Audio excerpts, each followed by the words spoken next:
Hello friends, this is Anurag and welcome back in YouTube of Best Preparation with Anurag। तो आज का जो हमारा सेगमेंट है, ये जो हमारा लेक्चर है, ये पूरी तरह से एक सिलेबस की तरह पे हम चर्चा करेंगे और वो सिलेबस का नाम है आईएएस के सिलेबस। आईएएस का सिलेबस जो होता है बहुत ही इंपॉर्टेंट होता है, जो आईएएस की तैयारी कर रहे हैं और उनको ये जानना बहुत ही जरूरी है कि वो अपनी रणनीति किस हिसाब से सेट करें, स्पेशली आईएएस के सिलेबस में। तो जब उनको अच्छे तरह से सिलेबस पता रहेगा तभी वो अपनी रणनीति भी सेट कर सकते हैं। तो चलिए आज इस सिलेबस की चर्चा कर लेते हैं हम अच्छे तरह से। तो अगर मैं बात करूं आईएएस, ठीक है ना, आईएएस की अगर मैं बात करूं तो इसमें आपका 3 राउंड होता है। क्या 3 राउंड होता है? और उन तीनों राउंड के पेपर को हम लोग समझ लेते हैं कि इन 3 राउंड को किस तरह से हम लोग डिवाइड करते हैं। जो हमारा फर्स्ट राउंड होता है वो होता है आपका प्रीलिम्स का। तो प्रीलिम्स टेस्ट या फिर प्रीलिम्स एग्जाम कर सकते हो। प्रीलिम्स एग्जाम लिखिए, प्रीलिम्स एग्जाम। इसमें एक एग्जाम होता है किसका? प्रीलिम्स का। तो प्रीलिम्स एग्जाम हो गया। दूसरा आपका होता है मेंस का, मेंस का होता है तो मेंस एग्जाम। और तीसरा आपका होता है इंटरव्यू। क्या होता है? इंटरव्यू। तो ये 3 स्टेजेस हैं इसके, 3 स्टेजेस, प्रीलिम्स, मेंस और इंटरव्यू। अगर मैं बोलूं हिंदी माध्यम वालों को तो ये होता है आपका प्रारंभिक परीक्षा। इसे क्या बोलते हैं? प्रारंभिक परीक्षा। प्रारंभिक परीक्षा इसे बोलते हैं। और इस वाले को बोलते हैं मुख्य परीक्षा। क्या बोलते हैं? मुख्य परीक्षा। और ये आपका होता है साक्षात्कार। इसे हम लोग क्या बोल सकते हैं? साक्षात्कार। ठीक है ना। तो अब इस पे एक एक करके हम लोग चर्चा कर लेते हैं। अगर मैं आपसे बोलूं कि जो प्रीलिम्स का एग्जाम है ये कितने कैटेगरी में होता है, तो ये प्रीलिम्स का एग्जाम 2 कैटेगरी में यानी कि 2 चरणों में होता है। इसके 2 स्टेजेस होते हैं प्रीलिम्स के एग्जाम के। फर्स्ट वाला होता है जीएस का होता है और सेकंड वाला होता है सी सैट का होता है। जीएस मतलब क्या होता है? यह सामान्य अध्ययन का पेपर होता है। यह किस चीज का होता है? सामान्य अध्ययन का। तो यह पेपर आपका सामान्य अध्ययन का होगा, सामान्य अध्ययन का पेपर होगा। और यह पेपर आपका गणित का होगा। किसका होगा? गणित का होगा। ठीक है ना। अब इसमें बोले तो सीसैट का फुल फॉर्म क्या है? तो सिविल सर्विसेज एप्टीट्यूड टेस्ट। क्या नाम होगा? Civil services aptitude test. आपको इससे कोई मतलब नहीं है फुल फॉर्म से, लेकिन जान लीजिए। अब सामान्य अध्ययन के पेपर में कितने कितने इसके क्वेश्चन होते हैं, क्या क्या इसके एस्पेक्ट हैं, उसको हम लोग समझते हैं। इसमें अगर मैं बात करूं तो इसमें टोटल अगर मैं क्वेश्चन की बात करूं कितने क्वेश्चन हैं, तो नंबर ऑफ क्वेश्चन होते हैं इसमें 100। ठीक। अब एक क्वेश्चन, प्रत्येक क्वेश्चन कितने मार्क्स का होता है? तो एक क्वेश्चन होता है 2 मार्क्स का। ठीक है ना। और इस हिसाब से अगर मैं टोटल करूंगा तो 200 नंबर का टोटल होगा। अगर टोटल मार्क्स की मैं बात करूं टोटल, तो 200 नंबर का टोटल मार्क्स आपका होगा। ठीक है ना। अब इन 200 नंबर में से मुझे कितना नंबर लेकर आ जाए कि मैं अपना प्रथम जो पेपर है जीएस का, प्रीलिम्स का, वो क्लियर कर जाऊं। तो इन 200 नंबर में से आपको ग्रेटर देन 100 नंबर, यानी कि 100 मार्क्स अगर आप ले आते हैं, 100 मार्क्स से ऊपर ले आते हैं, तो आप प्रीलिम्स का प्रथम चरण वाला यानी कि जीएस का क्लियर कर जाएंगे पेपर। और इसी को अगर मैं क्वेश्चन में देखूं तो कितने क्वेश्चन हो जाएंगे? लगभग आपके ग्रेटर देन 50 क्वेश्चन। कितने क्वेश्चन हो जाएंगे? 50 क्वेश्चन से ज्यादा आपके सही होने चाहिए। कितने में से? 100 क्वेश्चन में से अगर आपके 50 क्वेश्चन से ज्यादा सही हो गए तो आपको बिल्कुल डरने की चिंता नहीं है, आपका पहला वाला क्लियर है। अब आते हैं आपके सीसैट के पेपर की चर्चा करते हैं। अगर मैं सीसैट की बात करूं तो सीसैट में क्या होंगे? तो सीसेट में इसमें नंबर ऑफ क्वेश्चन जो होता है टोटल 80 क्वेश्चन होता है, और उसमें एक क्वेश्चन जो कितने मार्क्स का होता है, तो वो 2.5 मार्क्स का एक क्वेश्चन होता है। और इस हिसाब से अगर मुझे टोटल करना पड़ा, टोटल मार्क्स कितना होगा, तो टोटल मार्क्स हो जाएगा 200 नंबर का। कितने का हो जाएगा? 200 नंबर का। और इसमें से मुझे कितना मैं ले आऊं 200 नंबर में से कि मुझे इसको क्लियर हो जाए, तो मुझे इसमें से 66 मार्क्स लाना है। कितना नंबर लाना है? 66। 200 मार्क्स में से आपको सिर्फ और सिर्फ 66 नंबर यानी कि 66 नंबर लेकर आना है, आप यह क्लियर कर जाएंगे। यानी कि अगर मैं बात करूं परसेंटेज में तो 33% मार्क्स आपको चाहिए। लेकिन अगर वैसे क्लियर करें तो अगर इसको क्वेश्चन में डिवाइड करें तो कितने क्वेश्चन होगा, तो 200 को आप ये 66 मार्क है, 66 मार्क्स को 2.5 से डिवाइड कर लीजिएगा, आ जाएगा लगभग 24-25 क्वेश्चन जो आएगा। तो आपको सिर्फ और सिर्फ 66 मार्क्स चाहिए 200 में से क्लियर करने के लिए। अब कुछ बातें हैं, टाइमिंग कितनी होगी, तो टाइमिंग इसकी जो होगी 2 घंटे की होगी। कितने घंटे की? 2 घंटे की टाइमिंग होगी। और इस वाले की कितनी टाइमिंग होगी, अगर इसकी भी टाइमिंग की बात करूं मैं, तो इसकी भी जो टाइम होगा वो 2 घंटे का पेपर होगा। क्लियर हो गया? अब ये तो आपका क्लियर हुआ कि कितने क्वेश्चन है, कितने मार्क्स के हैं, मुझे कितना नंबर लेकर आना है इसमें और इसमें।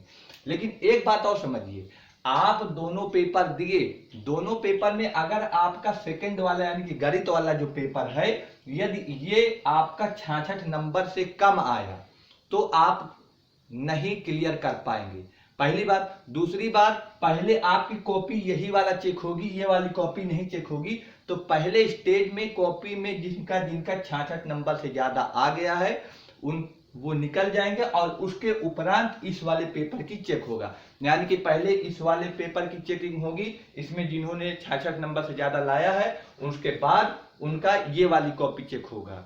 ऐसा नहीं है कि दोनों कॉपियां चेक होंगी, इसको क्लियर करने के बाद ही ये कॉपी चेक होगी। और इस कॉपी में जिसने 50 से ज्यादा क्वेश्चन किया है उनको अगले राउंड यानी कि मेंस में भेज दिया जाएगा। तो ये तरीका है इसका प्रीलिम्स का यानी कि प्रारंभिक परीक्षा के पैटर्न्स का। अब प्रारंभिक परीक्षा में मुझे और बात करनी है ताकि आप लोग अच्छे से समझ जाएं। प्रारंभिक परीक्षा में 3-4 पॉइंट है कि इसमें निगेटिव मार्किंग चलता है। कि क्या चलता है? निगेटिव मार्किंग है। और अगर निगेटिव मार्किंग है तो निगेटिव मार्किंग इसमें 1/3 है। निगेटिव मार्किंग कितना है? तो 1/3 है। 1/3 का मतलब कितना होता है? 0.66 मार्क्स आपके कट जाएंगे, ये आपके कट जाएंगे। इसका क्या मतलब हुआ? इसका मतलब ये हुआ कि यदि आप 3 क्वेश्चन क्या करते हैं? गलत करते हैं, गलत, और इस पे एक क्वेश्चन सही कर लेते हैं, एक क्वेश्चन सही कर लेते हैं, तब आपका नेट आपका मार्क्स कितना हो जाएगा? 0 मार्क्स हो जाएगा। यानी कि आप 0 नंबर पाएंगे कब? जब 3 क्वेश्चन गलत करेंगे, एक क्वेश्चन जो आपका सही रहेगा, तो वहां पे आपका 0 मार्क्स हो जाएगा। यानी कि 4 क्वेश्चन में यदि आप 4 क्वेश्चन अटेम्प्ट किए, उनमें से एक सही हुआ, 3 गलत हुआ, तो नेट नंबर आपका 0 हो जाएगा। ये है निगेटिव मार्किंग का रणनीति जो सेट किया है यूपीएससी ने। अब आगे चलते हैं, यह पेपर कैसा है? तो यह पेपर क्वालिफाइंग है। कैसा है? क्वालिफाइंग है। कैसा है? क्वालिफाइंग नेचर का है। ये क्वालिफाइंग नेचर का है। इसका क्या मतलब हुआ? इसका मतलब एक ये हुआ कि इस पेपर के जितने नंबर आएंगे, जितने आपके नंबर आएंगे, आप जो पेपर दिया, जो नंबर आप लेकर आएंगे वो नंबर ऐड नहीं होंगे, वो नंबर काउंट नहीं होंगे। सिर्फ क्वालिफाई करके आप अगले स्टेज में जा सकते हैं, वो नंबर ऐड नहीं होगा। क्लियर हो गया? क्वालिफाइंग का यह मतलब हुआ कि नंबर ऐड नहीं होगा। मान लीजिए आप इसमें से 105 नंबर लेकर आए हैं, तो सोचिए कि ये मेंस वाले में या टोटल जो कुल नंबर है प्री मेंस और इंटरव्यू का, तो वो कुल नंबर में ये जुड़ेगा, तो ये नहीं जुड़ेगा। इसीलिए क्वालिफाइंग नंबर के सिर्फ क्वालिफाई करना, अगले स्टेज में पहुंचना होता है, ना कि इसका कोई नंबर काउंट होता है। तो निगेटिव मार्किंग का अप्रोच है, क्वालिफाइंग है, यानी कि इसमें कोई नंबर नहीं जुड़ेगा। कितने नंबर इसमें से लेकर आना है? 33%, यानी कि 66 नंबर लेकर आना है 200 में से। इसमें से आपको 100 नंबर से ज्यादा लेकर आना है 200 में से, यानी कि 50 क्वेश्चन से ज्यादा करना है। अब इसमें कुछ इसके आपके बताते हैं कि क्या क्या आता है। ये चीज आप अच्छे से नोट कर लिए होंगे। तो अब यहाँ पे मैं इसको इरेज करता हूं और आपको कुछ इसमें अच्छे से टॉपिक बता देता हूं, ताकि आप लोगों का और बेस क्लियर हो जाए। ठीक है ना? तो अब इसमें सब टॉपिक जो है उसको समझिए। वो जो सब टॉपिक हैं, जैसे आपको मैं बताऊं, सामान्य अध्ययन जो जीएस का पेपर है, इस जीएस के पेपर में क्या क्या क्वेश्चन पूछने की एस्पेक्ट है, यानी कि क्या क्वेश्चन आता है, उस क्वेश्चन को अगर हम समझे रहेंगे तो हम ज्यादा अच्छे से लगा लेंगे और थोड़ा सा रणनीति सेट करने में आसानी होगी हमको। तो आइए जीएस के पेपर में देखते हैं कि क्या क्या आता है। इसमें आता है पहला आपका करंट इवेंट। क्या आएगा? जो करंट के मुद्दे होंगे, यानी कि जो आप पढ़ते हैं मैगजीन लेकर, पूरा मैगजीन खरीदते हैं, बहुत सारे मैगजीन मार्केट में अवेलेबल है, तो वो सारे मैगजीन लेकर जो आप करंट इवेंट यानी कि जो घटनाएं पढ़ते हैं वो करंट इवेंट्स। अब करंट इवेंट्स का मतलब हुआ समसामयिकी, समसामयिकी घटनाएं, समसामयिकी घटनाएं। और समसामयिकी घटनाएं बहुत सारी होती हैं, उसमें से आपको इंटरनेशनल लेवल का और आपको नेशनल लेवल का, यानी कि राष्ट्रीय लेवल का, अंतरराष्ट्रीय, इसे क्या बोलेंगे? अंतरराष्ट्रीय लेवल का और राष्ट्रीय लेवल का जो आपका समसामयिकी घटनाएं होंगी वो पूछी जाएंगी। दूसरी इसमें से आपका हिस्ट्री पूछा जाएगा। क्या पूछा जाएगा? हिस्ट्री पूछा जाएगा, यानी कि इतिहास। और इतिहास में आपका जो प्रीलिम्स है उसमें आपका एंशिएंट होगा, उसके बाद मेडिवल होगा, उसके बाद मॉडर्न होगा और यहीं पे आर्ट एंड कल्चर होगा। यानी कि यहां पे आपको प्राचीन इतिहास, मध्यकालीन इतिहास और आधुनिक इतिहास और कला और संस्कृति, ये आपसे इतिहास में पूछा जाएगा। और यहीं पे आपको ज्योग्राफी आएगा। क्या आएगा? जियोग्राफी में अगर मैं बोलूं तो ये भूगोल है, और भूगोल में कौन कौन से सेगमेंट आएंगे। तो अगर मैं भूगोल की बात करूं, जियोग्राफी की, तो भूगोल में आपके दो एस्पेक्ट हैं। एक है इंडियन जियोग्राफी और एक है आपका वर्ल्ड जियोग्राफी, यानी कि भारत का भूगोल और विश्व का भूगोल। क्या होगा? भारत का भूगोल और विश्व का भूगोल। ये हो गया जियोग्राफी के चैप्टर की। अब जियोग्राफी के बाद आपका आएगा इकोनॉमी मतलब हो गया अर्थव्यवस्था। और इकोनॉमी में कौन सा होगा? इंडियन इकोनॉमी, यानी कि भारतीय अर्थव्यवस्था। इकोनॉमी के बाद आएगा आपका कॉन्स्टिट्यूशन और यहीं पे हो जाएगा पॉलिटी। कॉन्स्टिट्यूशन एंड पॉलिटी यानी कि संविधान और राज्य व्यवस्था, ये यहां से पूछा जाएगा। और इसी में एक है आपका सामान्य अध्ययन में एक सेगमेंट और जुड़ेगा, जो है आपका सामान्य विज्ञान। क्या है? सामान्य विज्ञान। और सामान्य विज्ञान के तहत आपका 3 चीज आएगा। एक हो जाएगा फिजिक्स यानी कि भौतिक विज्ञान। दूसरा हो जाएगा केमिस्ट्री मतलब रसायन विज्ञान। और तीसरा हो जाएगा बायोलॉजी मतलब जीव विज्ञान। तो सामान्य विज्ञान में आपसे 3 एस्पेक्ट 3 खंडों से आपसे क्वेश्चन पूछा जाएगा, जिसमें से सबसे ज्यादा क्वेश्चन बायोलॉजी से होगा, फिर आपका केमिस्ट्री से, और फिर आपका फिजिक्स से, फिर आपका केमिस्ट्री से होगा। तो ये क्वेश्चन है। और अगर इसमें मैं बात करूं तो आपका इन्वायरमेंट यानी कि पर्यावरण से क्वेश्चन आएगा, पर्यावरण से। तो ये आपके सामान्य अध्ययन के सारे चैप्टर्स हैं जहां से आपसे क्वेश्चन पूछे जाएंगे जीएस पेपर 1 में। तो आप इन घटनाओं को, इन चीजों को अच्छे से अपनी कॉपी में कंपाइल करके नोट कर लीजिए, अपने माइंड में इसे सेटअप कर लीजिए। तो यहां से आपका जीएस फर्स्ट पेपर का पूरा सिलेबस है। अब इसको मैं इरेज करता हूं, आप लोग नोट कर लीजिए, फिर आगे बताते हैं। अब यहां पे मैं चर्चा करूंगा सीसेट का। सीसेट में आपके कहां कहां से क्वेश्चन पूछे जाएंगे।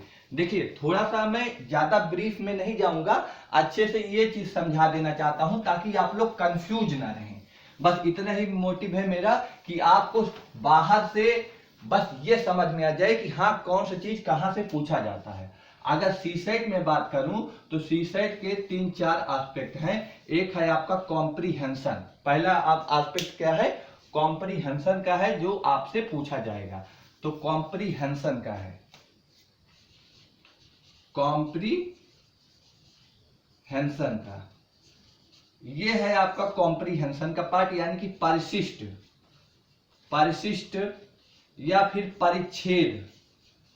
परिच्छेद करके, हिंदी में क्या बोलते हैं, परिच्छेद करके क्वेश्चन आता है। दूसरे की अगर मैं बोलूं तो मैथमेटिक्स का आता है। और तीसरा पोर्शन जो होता है वो है रीजनिंग का। मैथ यानी कि गणित, और रीजनिंग मतलब तर्क शक्ति। यहां से आपका जो क्वेश्चन आता है 30 से 32 क्वेश्चन पूछा जाता है, प्लस माइनस हो सकता है 28 से 32 या 30 से 32। यहां से जो क्वेश्चन आता है लगभग 22 से 25, और यहां से जो क्वेश्चन आता है लगभग 23 से 26। ऐसे करके जो क्वेश्चन पूछने का ट्रेंड रहा है, प्लस माइनस 2 आगे पीछे हो सकते हैं।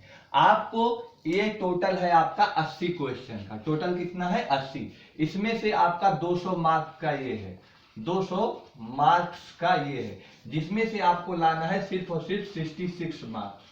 कितना लाना है? 66 मार्क्स लाना है, बाकी कोई नंबर नहीं जुड़ेगा।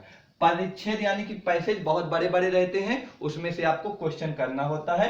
तो सबसे पहले अगर आप लोगों का रीजनिंग अच्छा है, रीजनिंग को जल्दी से लगा लीजिए। उसके बाद फिर गणित में 2-4 क्वेश्चन अगर आ रहा है, जल्दी जल्दी देख लीजिए, टाइम मत वेस्ट करिए। और फिर परिच्छेद पे टोटल आर काउंट कर लीजिए। फिर अपना जो 1-2 में आपको वो हो, जिसे बोलते हैं कि आप अंदाजा लगा रहे हैं, तो वो चीज कर लीजिए। तो ये हो गया आपका क्या बोलते हैं, सामान्य अध्ययन का पेपर। आप लोग इसे नोट कर लें अच्छे से। अब मिटाता हूं इसको। अब मैंने प्रीलिम्स के लिए सारी स्ट्रेटजी आपको बता दिया कि प्रीलिम्स में कितने नंबर आपको लाने चाहिए, और प्रीलिम्स के लिए आपको कैसी रणनीति और सिलेबस क्या होती है, ठीक है ना। अब इसी के आगे मैं आपका मेंस की चर्चा करता हूं। चूंकि प्रीलिम्स का जो पेपर होता है उसके कोई नंबर नहीं जुड़ते हैं, क्वालिफाइंग नेचर का होता है। बस आप क्वालिफाई करके अगले राउंड में जा सकें, और छटनी किया जा सकता है। यूपीएससी द्वारा छटनी किया जाने का एक तरीका है कि किन बच्चों को यहां से निकाल के अलग किया जाए। अब अगला राउंड है मेंस एग्जाम यानी कि मुख्य परीक्षा की। तो मुख्य परीक्षा में अगर मैं बात करूं तो यहां पे आपके टोटल 9 पेपर होंगे। कितने? टोटल 9 पेपर होंगे। टोटल यहाँ पे 9 पेपर होंगे, 9 पेपर्स होंगे। और इन 9 पेपर्स में से अब सारी चीजों का मैं बताता हूं। इसमें आपका 2 पेपर कैसा रहेगा? क्वालिफाइंग नेचर का रहेगा, ठीक है ना। 2 पेपर क्वालिफाइंग नेचर का रहेगा, और वो दोनों पेपर हैं, पहला है आपका ऑप्शनल पेपर, और दूसरा है आपका इंग्लिश। ऑप्शनल पेपर मैंने इसलिए लिखा है चूंकि भाषा का पेपर है, ये दोनों क्या है, भाषा का पेपर है, लैंग्वेज का है, तो इंग्लिश लैंग्वेज का हो गया। दूसरा लैंग्वेज आपकी मातृभाषा है, जिस एरिया में आप रह रहे हैं, जिस क्षेत्र में रह रहे हैं, आपकी क्षेत्रीय भाषा वो जो होगी उसका चुनाव करेंगे, क्षेत्रीय भाषा का। फॉर एग्जाम्पल इधर अवध साइड में या यूपी के साइड में या बिहार के साइड में या दिल्ली साइड में जो आपका लैंग्वेज होगा हिंदी, तो यहाँ पे ऑप्शनल में कौन सा पेपर आप लोग भरेंगे, हिंदी। लेकिन जो आपके साउथ के हैं तो वो आपका तमिल, तेलुगु या कन्नड़ कुछ भी लिख सकते हैं, वो उनके ऊपर क्षेत्रीय भाषाओं का है। तो हिंदी हो गया, इंग्लिश होगा, ये क्वालिफाइंग होगा, इसका कोई नंबर नहीं जुड़ेगा। जैसे मैं आपको लिखूंगा क्वालिफाइंग, आप तुरंत समझ जाना इसका कोई नंबर नहीं जुड़ता है। अब इसमें क्वालिफाई करने के लिए कितना चाहिए, तो हिंदी में अगर मैं बात करूं तो 30% नंबर ले आइए, आप क्वालिफाई हो गए। इंग्लिश में मैं बात करूं तो 25% नंबर आप ले आइए, आप क्वालिफाई हो गए। अब बात करते हैं तो कितने में से इसका कितना होता है, तो 300 नंबर का, 300 नंबर का ये होता है और 300 नंबर का ये भी होता है। कितने का होता है, 300 मार्क्स का इसका भी पेपर होता है। टाइमिंग क्या होती है, 3 घंटे की टाइमिंग इसकी होती है और 3 घंटे की टाइमिंग इसकी होती है। अब 300 में से आपको सिर्फ और सिर्फ 30% नंबर हिंदी के लिए और 25% नंबर आपको इंग्लिश के लिए लेकर आना है। तो ये हो गया 2 पेपर क्वालिफाइंग वाला, क्लियर हो गया ना। अब आगे मैं चलता हूं, इसके बाद जो पेपर आता है, 2 पेपर इधर हो गया, इसके बाद आएगा पेपर 1। पेपर 1 हो जो होता है वो जीएस का होता है। किसका होता है, जीएस का होता है, यानी कि जीएस का पेपर 1। जीएस का नहीं, इसमें एस्से डाल दीजिए, यानी कि निबंध। किसका होता है, एस्से का होता है, यानी कि यह पेपर जो होता है वो निबंध का होता है, निबंध का होता है। अब ये निबंध का जो पेपर है कितने मार्क्स का और कितने घंटे का है, तो 300 नंबर का ये भी होता है और इसमें टाइमिंग 3 घंटे का लगता है। अब इसमें आते हैं पेपर 2 की अगर मैं बात करूं, पेपर 2, जो पेपर 2 है वो होता है जीएस 1, जीएस 1 का। और ये जीएस 1 के लिए अगर मैं बात करूं तो इसमें आपका जो जीएस 1 का है, इसमें कौन कौन से सब्जेक्ट होंगे, इसमें होगा हिस्ट्री, और हिस्ट्री के अंतर्गत आपके 3 सेगमेंट, ये होगा एंशिएंट, मॉडर्न, मिडिवल, और एक सेगमेंट और world history. Art and culture यहां से निकल जाएगा और आपका मेडिवल हिस्ट्री से आएंगे क्वेश्चन, लेकिन एंशिएंट हिस्ट्री से लगभग ना के बराबर क्वेश्चन आता है, लेकिन इसको मैं रख देता हूं, कभी कभार पूछ लिया जाता है। अब आता है ज्योग्राफी,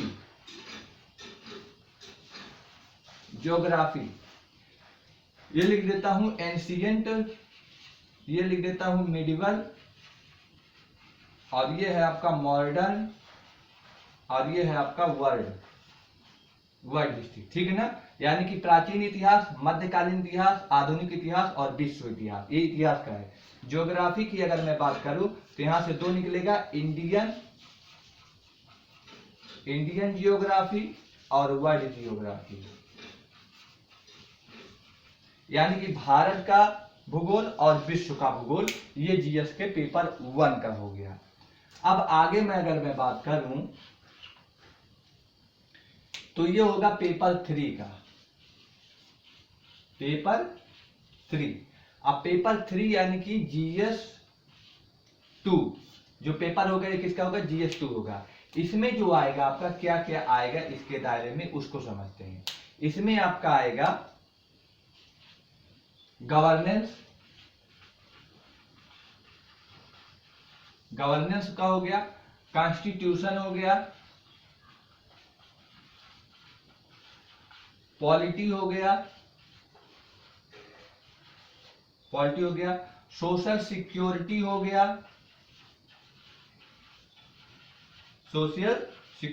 गया, तो अगर इसकी बात करूं तो गवर्नेंस की, तो गवर्नेंस का मतलब होता है आपका सुशासन, और गुड गवर्नेंस का मतलब, सुशासन मतलब गुड गवर्नेंस, और गवर्नेंस का मतलब होता है शासन।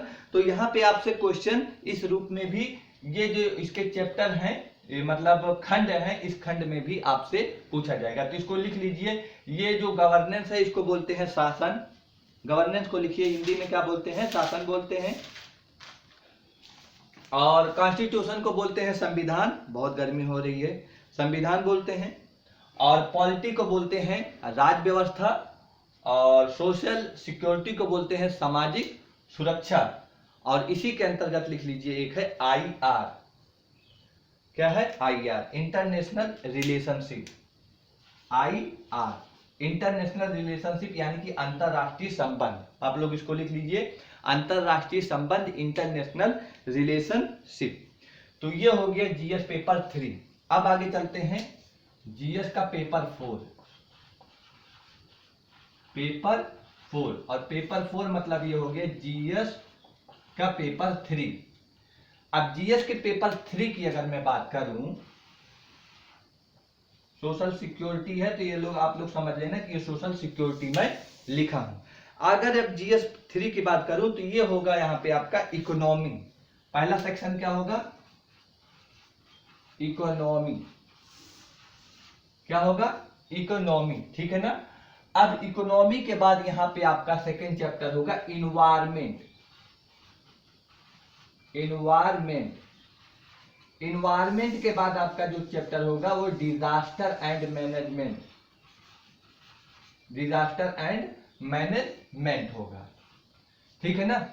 और इसी के अंतर्गत एक आएगा science and tech, science and technology जिसे बोलते हैं, साइंस एंड टेक्नोलॉजी यानी कि विज्ञान और प्रौद्योगिकी। अगर इसका हिंदी लिखना है तो मैं बोल रहा हूं, आप लोग लिख लीजिए। इकोनॉमी का मतलब होता है अर्थशास्त्र, अर्थव्यवस्था। इकोनॉमी का मतलब होता है अर्थव्यवस्था, ठीक है ना, इसको लिख लीजिए आप। और यहां पे साइंस एंड इन्वायरमेंट का मतलब होता है पर्यावरण। और डिजास्टर मैनेजमेंट का मतलब होता है आपदा और प्रबंधन। और साइंस एंड टेक का मतलब होता है कि विज्ञान और प्रौद्योगिकी। और एक और चैप्टर यहां पे लिख लीजिए सिक्योरिटी। क्या है? सिक्योरिटी। सिक्योरिटी का मतलब होता है सुरक्षा। सुरक्षा। यह है आपका अर्थव्यवस्था। अर्थव्यवस्था। यह है आपका पर्यावरण। पर्यावरण। यह है आपका आपदा और प्रबंधन। आपदा और प्रबंधन। यह है आपका विज्ञान और प्रौद्योगिकी। विज्ञान और प्रौद्योगिकी। यह है आपका सुरक्षा। गवर्नेंस का मतलब होता है शासन। शासन। कॉन्स्टिट्यूशन का मतलब होता है संविधान। संविधान। पॉलिटी का मतलब होता है राज व्यवस्था। राज व्यवस्था।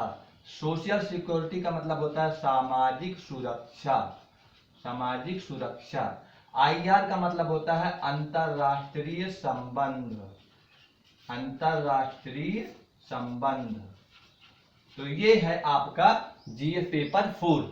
एक पेपर की और छूट रहा है तो उसको मिटाना पड़ेगा हमको। तो क्वालिफाइंग वाला किसी काम का अब नहीं है, तो क्वालिफाइंग वाला हम मिटा के इधर साइड में आपको अगले पेपर के बारे में बता दे रहे हैं अच्छे से।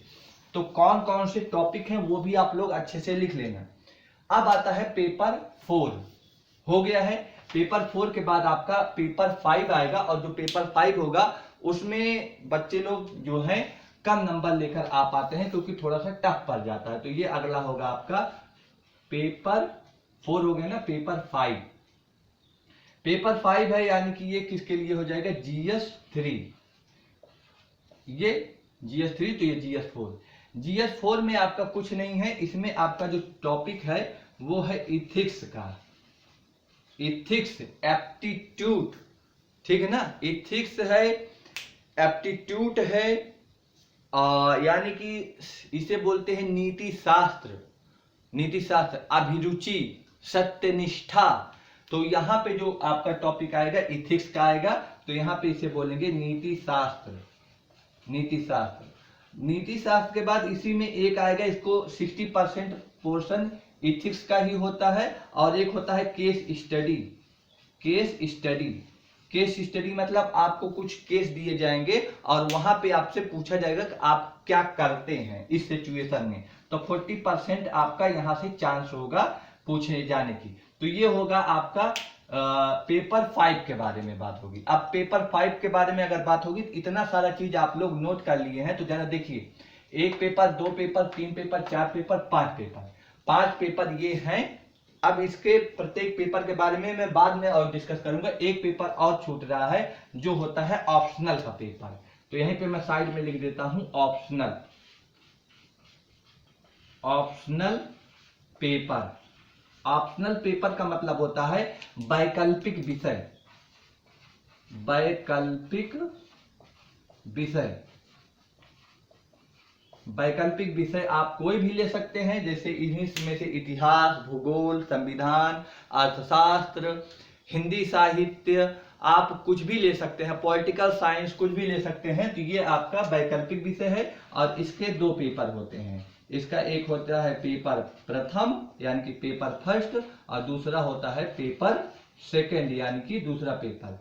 अब बात करते हैं कुल कितने पेपर हो गए, गिनिए, यहां से गिनते 1 2 3 4, 4 और 1 5, और ऑप्शनल के 2 पेपर, 5 हो गया था, 5 1 6, 6 1 7, और कुल 9 पेपर होते हैं। 7 पेपर तो यहां मैंने काउंट करवा दिया, 2 पेपर आपके क्वालिफाइंग का जो अभी मिटाया, जिसमें हिंदी और इंग्लिश। तो 7 और 2 9, कुल कितने पेपर हो गए, 9 पेपर हो गए। अब वहां पे जो दोनों पेपर थे 300 नंबर के थे क्वालिफाइंग वाले, उसको मैं मिटा चुका हूं। यहां पे कितने कितने नंबर के हैं इसको मैं लिख लेता हूं। ये आपका जो नंबर आएगा 250 नंबर का ये होगा, कितने का, 250 मार्क्स का, 250 नंबर का ये होगा, 250 नंबर का आपका ये होगा, 250 ही नंबर का आपका निबंध होगा, और 250 नंबर का ही आपका पेपर फर्स्ट होगा, और 250 नंबर का आपका जीएस वाला होगा, और 250 नंबर का आपका सिक्योरिटी वाला होगा। तो कितना हो गया, टोटल 7 पेपर हैं और सातों पेपर 250 नंबर के हैं। तो अब अगर मैं यहाँ पे काउंट करूं कि 250 के एक पेपर और टोटल है 7, 7 से मल्टीप्लाई करूंगा तो 1750 मार्क्स के कुल यहाँ पे आपके पेपर होंगे, और ये 1750 मार्क्स के जो पेपर होंगे यहीं से नंबर जुड़ेंगे, यहीं से जुड़ेंगे। अब तक जितना मैंने बताया वहां से कोई नहीं जुड़ेगा। इतना जो ये 7 पेपर है, इन्हीं 7 पेपरों में से नंबर आपके जुड़ने हैं, और इन 7 पेपर में से कितना ले आए कि हम लोग एक सुरक्षित दायरे में पहुंच जाएं। इसमें मैं 2 कैटेगरी बांट रहा हूं। एक कैटेगरी है ग्रेटर देन 750, 750 से अगर आप ज्यादा ले आते हैं तो आप ये परीक्षा पास कर जाएंगे, कट ऑफ रेंज है, पास कर जाएंगे, लेकिन आईएएस नहीं बन पाएंगे। उसके नीचे के जो पद होंगे उनमें आप जा सकते हैं। और अगर आपको आईएएस में जाना है तो इसमें करीब करीब एटलीस्ट आप ग्रेटर देन 920 से लेकर 930 नंबर आपको लाने हैं। 1750 में से 920 से 930 नंबर अगर आप ले आए इनके बीच में, तो आप एक सेफ जोन में हैं, आप आईएएस के लिए एकदम पक्के सेफ जोन में आ जाएंगे। तो अब हो गया आपकी मुख्य परीक्षा, और मुख्य परीक्षा में आपको 1750 में से 930 या 920 के टारगेट में रहना है। ये आपको आईएएस के लिए मैं बताया, और अगर नहीं तो 750 नंबर से ज्यादा ले आएंगे तो आप लोग ये परीक्षा कट ऑफ रेंज पार कर जाएंगे। तो ये हो गया मुख्य परीक्षा की बातें। मुख्य परीक्षा में कौन कौन सा आपके चैप्टर्स हैं ये आपका मैंने लिख दिया। अगर इधर मैं लिख दूं, ये है आपका इतिहास, इतिहास, ये है आपका प्राचीन इतिहास, इतिहास में कौन सा, प्राचीन, ये है आपका मध्यकालीन इतिहास, मध्यकालीन इतिहास, और ये नीचे वाला मॉडर्न वाला इसे बोलते हैं आधुनिक इतिहास, और ये वर्ड वाला है तो इसे बोलते हैं विश्व इतिहास। ये कौन सा, विश्व इतिहास। जियोग्राफी को बोलेंगे भूगोल, और भूगोल में आपका होगा भारत का भूगोल और वर्ल्ड का यानी कि विश्व का भूगोल। तो ये आपके मेंस का पेपर का मैंने चर्चा कर लिया है। अब आगे प्री की हो गई, मेंस की हो गई, अब इंटरव्यू की बात करते हैं। आशा है कि आप लोग अच्छे से इसको अगर समझे होंगे तो यही एक वीडियो से आपको सारी चीजें मैं क्लियर करवा दूंगा। मेंस का भी क्लियर हो गया है।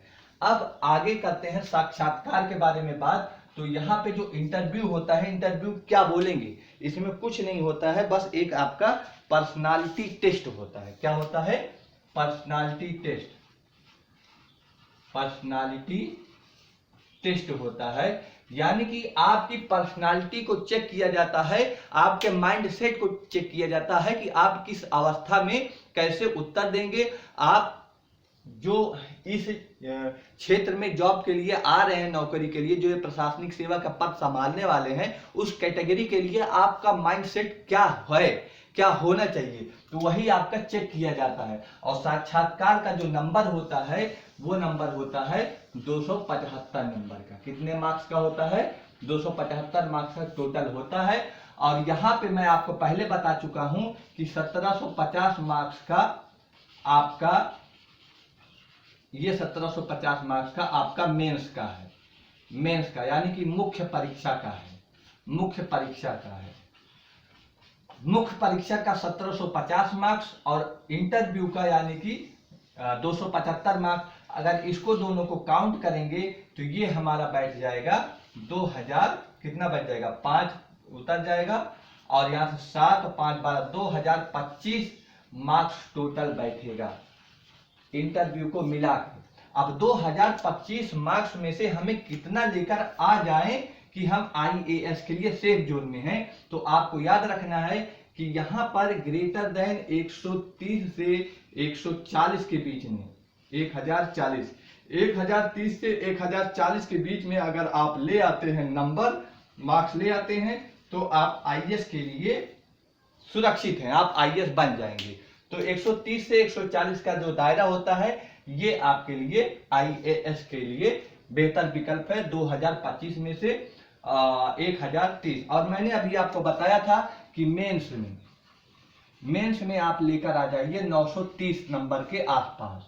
और ये आपका 930 में कितना जोड़ दें कि 1040 हो जाए, तो 1040 आपको लाना है। 930 इसमें से सब्ट्रैक्ट कर देते हैं तो 0 हो गया, यहाँ पे 1 आ गया, यहाँ पे 1 आ गया। इसका मतलब अगर 275 नंबर का आपका इंटरव्यू है और इंटरव्यू में आप अगर 110 नंबर भी ले आ रहे हैं, अच्छे से आप, ज्यादा अच्छा भी नहीं गया, अगर 110 नंबर लेकर आ गए तो आप इधर क्लियर कर जाएंगे। तो उसके लिए है कि इंटरव्यू में कम मार्क्स मिले, उससे आपको मुख्य परीक्षा मेन एग्जाम में आपको ज्यादा मेहनत करनी पड़ेगी, ताकि इंटरव्यू अगर थोड़ा सा सही ना भी जाए तब आप इधर से कवर कर लें। तो ये हो गया आपका स्ट्रेटेजी और रणनीति, किस तरह से आपको सारी परीक्षाएं आईएएस की देनी है और कैसे कैसे होती है। अब मैंने प्री मेंस इंटरव्यू के लिए सारी बातें बता दी। अब आपको एक रणनीति है कि हम प्रीलिम्स की परीक्षा आखिर पास कैसे करें, प्रीलिम्स की परीक्षा पास कैसे करें। तो उसके लिए एक रणनीति है कि प्रीलिम्स स्ट्रेटेजी। प्रीलिम्स के लिए कुछ आपको चीजें हैं। पेपर 1 के बारे में मैं बात करता हूं और पेपर 2 के बारे में मैं बात करता हूं। दोनों पेपर की अगर मैं बात करूं, एनालिसिस करूं, तो उसमें मैं आपको कुछ बताना चाहूंगा। पेपर 1 में आपके कितने कुल क्वेश्चन हैं? कुल 100 क्वेश्चन हैं। और पेपर 2 में आपके कुल कितने क्वेश्चन हैं? 80 क्वेश्चन हैं। इसमें से आपको लाना है कितने? ग्रेटर देन 50 क्वेश्चन नंबर लाना है। इसमें से आपको मार्क्स की अगर मैं बात करूं तो ये होगा 200 मार्क्स का। 200 मार्क्स में से आपको 66 मार्क्स लाने हैं, ठीक है ना, यानी कि 33% मार्क्स आपको लाने हैं पास होने के लिए। तो आप क्या करेंगे? अटेम्प्ट, जो नंबर आप क्वेश्चन अटेम्प्ट करेंगे, 80 से 90 के बीच में क्वेश्चन आपको अटेम्प्ट करके आना है, आना ही आना है, नहीं तो आप दिक्कत में फंस जाएंगे। और इन 80 से 90 क्वेश्चन में आपकी रणनीति होनी चाहिए कि 20 से 25 क्वेश्चन आप जो सेट करें वो 20 से 25 क्वेश्चन एकदम राइट होने चाहिए, राइट होने चाहिए। उसके लिए आप 100 क्वेश्चन को एकदम सरसरी निगाह से पढ़ते हुए चलें, जल्दी जल्दी थोड़ा सा स्पीड बनाएं, ताकि आप सेट कर सके कि हाँ मेरा 20-25 क्वेश्चन एकदम सही, इसमें कोई दिक्कत नहीं है। दूसरी स्ट्रेटेजी क्या होगी? दूसरी स्ट्रेटेजी ये होगी कि आपको कुछ क्वेश्चन ऐसे मिलेंगे जिसमें आपको संदेह होगा कि ये हो सकता है ये, यानी कि 2 क्वेश्चन एलिमिनेट हो सकते हैं, 1-2 क्वेश्चन। तो एलिमिनेटिंग वाले क्वेश्चन को आप 2 जिसमें एलिमिनेट होंगे, 2 क्वेश्चन एलिमिनेट, उसको आप 15 क्वेश्चन मान के चलिए वो कर लेना। फिर आपका कोई एक क्वेश्चन एलिमिनेट होगा, 4 ऑप्शन रहेगा, उसमें से एक पता रहेगा, 3 नहीं पता रहेगा। ऐसे क्वेश्चन की संख्या बहुत ज्यादा होगी। मान के चलिए कि आपको 25-25 क्वेश्चन ऐसे हो गई। यानी कि ओवरऑल अगर मैं बात करूं तो यहां से आपका 75 और 75 क्वेश्चन, 75 से 80 क्वेश्चन सेट बैठ रहा है। बाकी जो क्वेश्चन आपको एकदम नहीं आता है, बिल्कुल भी नहीं आता है, तो उसको एकदम छूना भी मत। वो क्वेश्चन में तुक्का न मारना जिसमें 4 में से कोई भी नहीं आता है, और ऐसे ही क्वेश्चन करके आपको सेट करके आएंगे तो आपका पक्का है कि निकल जाएगा।